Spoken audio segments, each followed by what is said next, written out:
सच्ची कहानी सुनकर आपके रोंगटे खड़े हो जाएंगे, जो कि एक सरकारी टीचर की है। विद्या एक सरकारी टीचर थी जिसकी उम्र लगभग 31 वर्ष थी।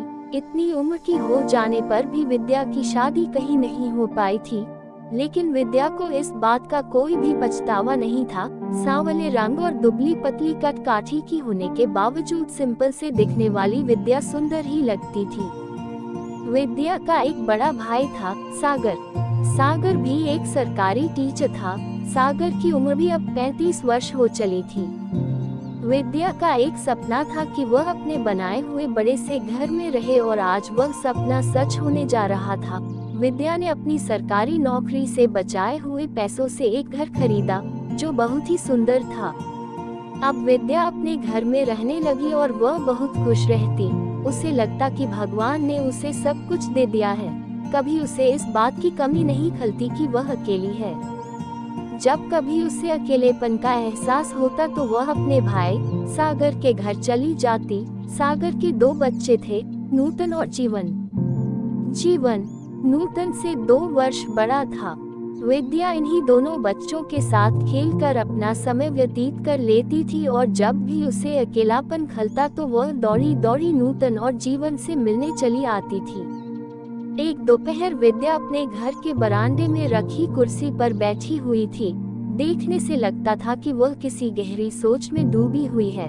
विद्या सोच रही थी कि जब मैं बच्चों के साथ होती हूँ तो कितना खुश रहती हूँ। अगर एक बच्चा मेरे साथ भी रह जाए तो मेरे जीवन का खालीपन भी दूर हो जाएगा और इस घर में रौनक भी आ जाएगी, और जो खालीपन का बार बार एहसास होता है वह भी दूर हो जाएगा। उसने सोचा कि चलो अपने भाई से इस बारे में बात की जाए।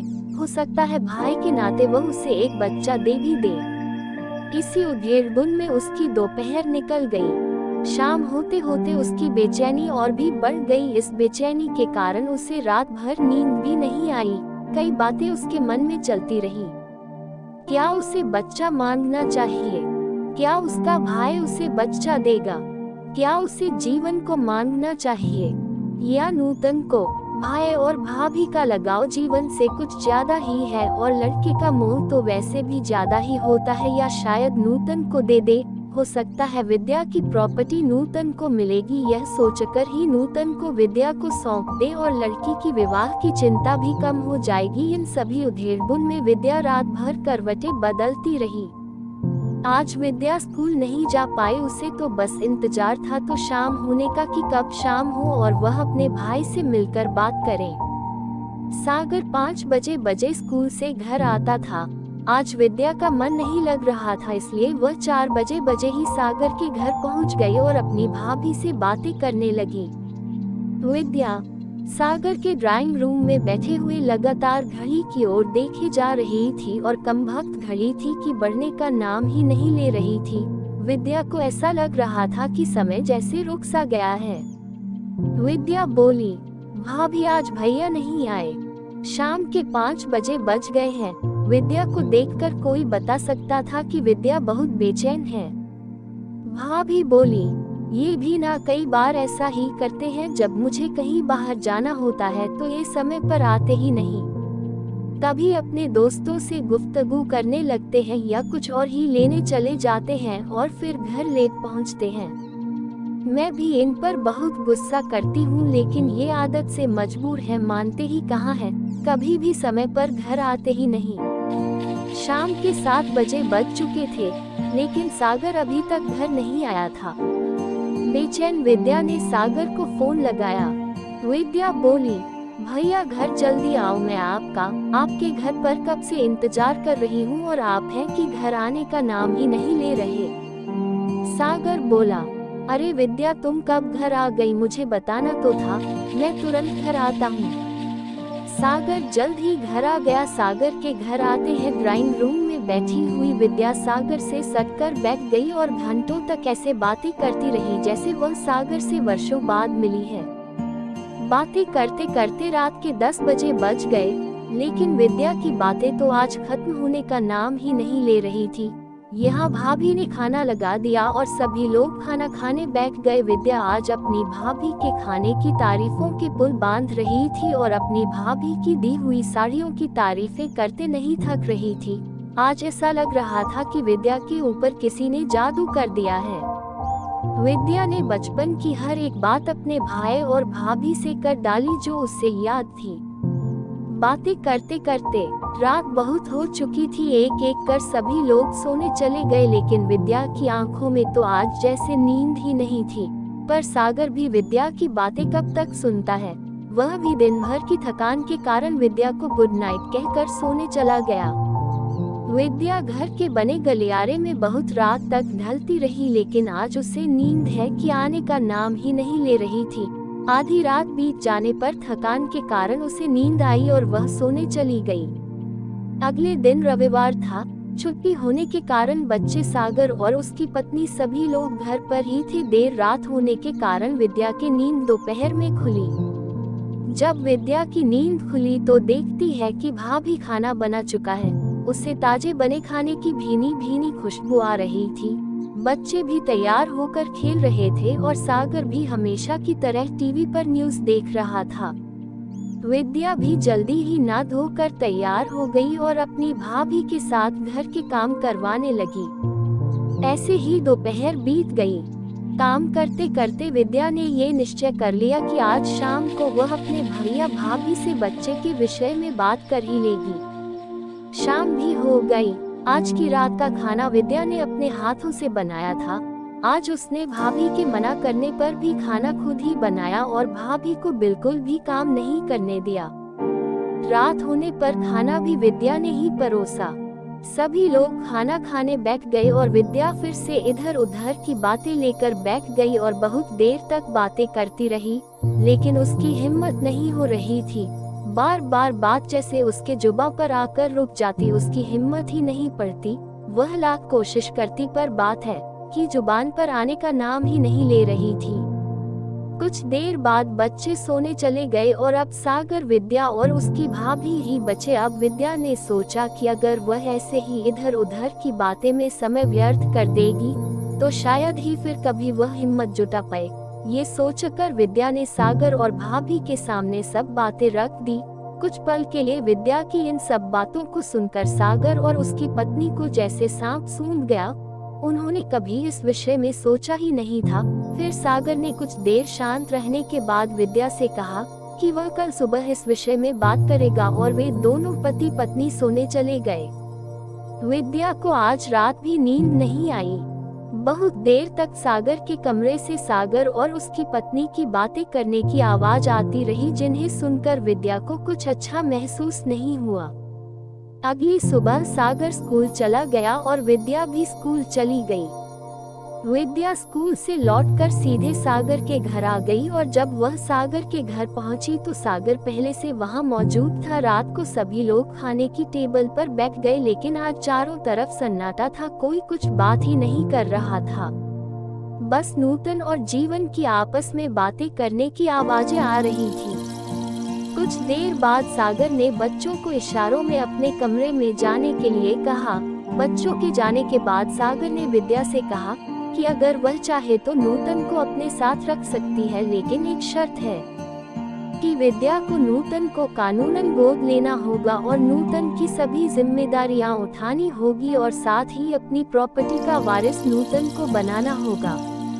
विद्या को इन बातों से कोई फर्क नहीं पड़ा, क्योंकि वह तो पहले ही यह सब सोच कर आई थी। वह तो बस इस बात से खुश होकर झूमने लगे कि अब कोई उसके साथ रहेगा, अब घर उसे खाने को नहीं दौड़ेगा। नूतन, जिसकी उम्र अभी सिर्फ 4 वर्ष ही थी, उसे इन सब बातों का कहाँ पता था कि अब उसे अपनी बुआ के साथ ही रहना पड़ेगा। वह तो बस इस बात से खुश थी कि उसे अपनी मम्मी की डांट नहीं खानी पड़ेगी। वह तो अपनी प्यारी बुआ के साथ ही रहना चाहती थी, जो उसे चॉकलेट्स दिलाती थी और बहुत प्यार करती थी। अब विद्या और नूतन खुशी खुशी रहने लगे। जब विद्या स्कूल जाती तो नूतन को भी अपने साथ ले जाती। नूतन भी विद्या के स्कूल में पढ़ने लगी। इसी तरह समय बीतता गया और अब नूतन 25 वर्ष की वयस्क हो गई और कुछ समय बाद विद्या ने एक अच्छा सा इंजीनियर लड़का देखकर नूतन की शादी कर दी। विद्या ने शादी करते समय ये ध्यान रखा था कि लड़का विद्या के शहर से ही हो ताकि वह विद्या के पास ही रहे। इसी लालच में विद्या ने नूतन की शादी किसी सरकारी ऑफिसर के साथ नहीं की, क्योंकि उसे डर लगा रहता था कि सरकारी ऑफिसर का कभी भी तबादला हो सकता है। ये बात उसने कभी नूतन को नहीं बताई। नूतन अपने पति हर्ष के साथ बहुत ही खुश रहती थी। जीवन भी नौकरी के सिलसिले में विदेश चला गया। नूतन के घर से चले जाने के बाद विद्या फिर से अकेली हो गई, लेकिन उसने अपने आप को समझा लिया था कि हर लड़की को एक न एक दिन अपने घर जाना ही है, और यह सोचकर विद्या ने अपने आप को भगवान की भक्ति में लगा लिया। समय पर तो जैसे पंख लगे होते हैं, समय बीतते देर कहाँ लगती है। समय गुजरने के साथ ही अब नूतन 38 वर्ष की महिला हो गई थी और उसके 2 बच्चे भी थे, पारुल और कृतिका। विद्या की भी उम्र ढलने लगी थी। उम्र के 65वें पड़ाव पर आकर विद्या के हाथ पैर अब जवाब देने लगे थे। अब कोई तो चाहिए था जो उसकी देखभाल कर सके। नूतन से विद्या की अक्सर फोन पर बातें हुआ करती थी और नूतन विद्या को अक्सर अपने साथ रहने के लिए कहा करती थी, पर विद्या ही इसे टाल दिया करती थी। विद्या सोचती थी कि क्यों अपने लड़की दामाद पर बोझ बने। इसी सोच के कारण विद्या कभी नूतन के साथ रहने नहीं जा पाई। एक दिन विद्या सुबह सुबह घर के दरवाजे पर पानी डाल रही थी और अचानक दरवाजे की सीढ़ियों से फिसल कर गिर गई। जब सामने रह रहे शर्मा जी के बेटे ने उन्हें फिसल कर गिरते हुए देखा तो दौड़कर उन्हें उठा लिया, पर विद्या बहुत ज्यादा कराह रही थी। शर्मा जी का बेटा तुरंत ही उन्हें हॉस्पिटल ले गया। डॉक्टर ने विद्या को फ्रैक्चर हो गया है कहकर सीधे हाथ पर प्लास्टर चढ़ा दिया। कुछ देर बाद नूतन और हर्ष भी हॉस्पिटल पहुंच गए और सागर और उसकी पत्नी भी हॉस्पिटल पहुंचे। कुछ देर तक सभी लोग विद्या से बात करते रहे और फिर विद्या को कहा कि अब वह नूतन और हर्ष के साथ ही रहेगी, कहीं फिर से ऐसी कोई दुर्घटना हो गई तो। अब विद्या नूतन और हर्ष के घर आ गई। कुछ दिनों बाद विद्या का मन कृतिका और पारुल में रम गया। दोनों ही बच्चियां बहुत ही प्यारी थी। दोनों हमेशा नानी नानी कहकर विद्या से चिपकी रहती। विद्या भी दोनों को बहुत प्यार करती थी। नूतन ने भी विद्या की सेवा में कोई कोर कसर नहीं छोड़ी। तन मन धन से हमेशा विद्या की सेवा में लगी रहती। विद्या भी नूतन के इस सेवा भाव को देखकर बहुत खुश थी। उसे लगता कि नूतन को रखने का फैसला बिल्कुल सही था। आज नूतन और हर्ष उसके बुढ़ापे का सहारा थे। अभी प्लास्टर चढ़े हुए 10 ही दिन बीते थे। विद्या घर में बने हुए गार्डन में टहल रही थी। थोड़ी देर गार्डन में टहलने के बाद विद्या अपने कमरे की ओर जाने लगी। जैसे ही वह गार्डन से लगे हुए घर के दरवाजे से चढ़ने लगी तो गार्डन में पड़े हुए पानी के कारण उसकी चप्पल गीली हो गई थी और वह सीढ़ियों से फिसल गई। नूतन विद्या की कराह सुनकर तुरंत ही विद्या की तरफ दौड़ी और उसने विद्या को जमीन पर गिरा पाया। नूतन ने तुरंत ही हर्ष और एम्बुलेंस को कॉल किया। हर्ष विद्या को लेकर हॉस्पिटल पहुंचा। कुछ देर बाद विद्या का एक्सरे किया गया। डॉक्टर ने बताया कि विद्या जी हिप बोन टूट गई है। अब विद्या कभी चल फिर नहीं पाएगी। हर्ष ने विद्या को ये बात नहीं बताई और विद्या को घर ले आया। अब विद्या घर के कोने में बेड पर ही पड़ी रहती। उसे लेटरिन बाथरूम जाने तक के लिए सहारे की जरूरत पड़ती थी। वह खुद से टॉयलेट करने भी नहीं जा सकती थी। विद्या मन ही मन सोचती कि वह कभी भी नूतन और हर्ष पर बोझ नहीं बनना चाहती थी, पर नियति को देखो यही मंजूर था। विद्या अक्सर उदास रहने लगी। बच्चे भी कमरे में आने वाली दुर्गंध के कारण विद्या के पास नहीं आया करते थे। नजर और कानों ने भी अब जवाब दे दिया था, जिसके कारण विद्या टीवी भी नहीं देख पाती थी। कई बार बेड पर ही लेटरिन बाथरूम कर देने के कारण नूतन भी अब चिड़चिड़ी सी हो गई थी और हर्ष भी कन्नी काटने लगा था। विद्या को ये सब समझ आता था, पर वह कर भी क्या सकती थी। वह तो सिर्फ भगवान से यही प्रार्थना करती थी कि हे ईश्वर, मुझे जल्दी से जल्दी अपने पास बुला ले। सर्दियों का समय था। विद्या नूतन से अक्सर जिद किया करती थी कि वह उसे छत पर ले जाए। बहुत दिनों से उसने धूप नहीं देखी है। थोड़ी देर धूप में बैठेगी तो उसे ठंड नहीं लगेगी, पर नूतन इस बात को अक्सर टाल दिया करती थी। एक दिन विद्या ने जिद पकड़ ली कि आज तो उसे छत पर जाना ही है, वरना वह खाना भी नहीं खाएगी। नूतन ने बहुत समझाया कि वह उसे अकेले छत पर नहीं ले जा सकती और दोपहर में जब धूप होती है तब हर्ष भी घर में नहीं रहते, पर विद्या मानने को तैयार कहाँ थी। उसे तो छत पर जाना था, उसे तो धूप देखना था। इसी जिद के कारण दिन भर विद्या ने खाना नहीं खाया। शाम को जब हर्ष आया तो उसने भी विद्या को समझाया कि मम्मी आप खाना खा लो, मैं आपको कल छत पर ले जाऊंगा। तब भी विद्या ने खाने का एक निवाला नहीं खाया। उसे तो छत पर ही जाना था, उसे तो धूप देखनी थी। दूसरे दिन हर्ष को अचानक से ऑफिस से कॉल आ गया और उससे ऑफिस जाना पड़ा। जब नूतन खाने की थाली लेकर पहुंची तो विद्या ने खाना खाने से इनकार कर दिया। उसकी जिद अभी भी जारी थी, उसे तो छत पर जाना था। नूतन का मन पसीज गया। सोचने लगी, इस डोकरी माता ने कल से कुछ भी नहीं खाया है, कैसे ना कैसे करके मैं इन्हें छत पर ले ही जाती हूँ। वैसे भी बच्चे बूढ़े एक समान होते हैं, अगर वह जिद पकड़ते हैं तो उसे मनवा कर ही मानते हैं। नूतन ने अपने पड़ोसी के लड़के को बुलाया और उसकी सहायता से विद्या को छत पर ले गई। छत पर पहुंचकर विद्या बहुत ही खुश लग रही थी, जैसे पता नहीं उसे कौन सा खजाना मिल गया हो। नूतन ने विद्या से कहा कि अब तो वह खाना खा ले।